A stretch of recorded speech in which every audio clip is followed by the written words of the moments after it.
I wanted to start with a question about my hometown, and it's, what are the odds of an F4 tornado striking New York City? On the Fujita scale that ranks the intensity of tornadoes, an F4 is not actually the top of the scale, but close to it, and it's more powerful than any tornado that's ever hit New York City. So it's never happened before, but is it impossible? What's the chance that such a storm could happen in New York City tomorrow? It's very unlikely, but the chance is not zero. And it makes a difference if it's for how we plan, whether it's 1 in 100 or 1 in 1,000 or 1 in 10,000, and we don't know. We don't know in today's climate, and we don't know how these odds will change 50 years from now when the climate is warmer.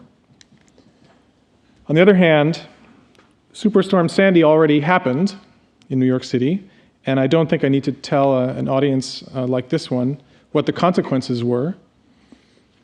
But how rare an event was that, and how are those odds changing as the climate does? We're certain that the odds are increasing due to the rise of sea level. But how quickly? How likely is another Haiyan in the Philippines, or another Katrina in New Orleans, or another season of floods somewhere in Europe, like we just had in the UK or in Central Europe last summer? And if we could quantify all those risks better, then what actions would we take to become more resilient in all those places?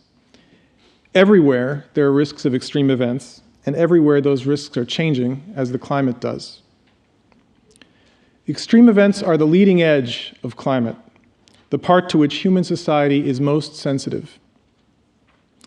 At Columbia University in New York, some colleagues and I believe that we in the academic sector can do more to understand these risks and to help the broader society prepare for them. And we are working to create a Columbia Center on Extreme Weather and Climate.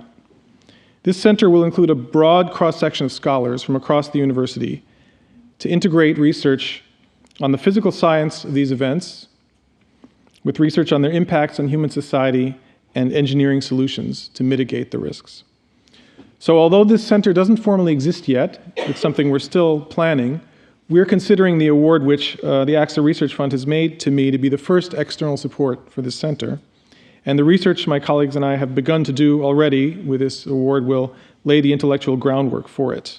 So I want to thank the AXA Research Fund very sincerely for this support, and I hope we can continue this dialogue about extreme weather and climate risk into the future.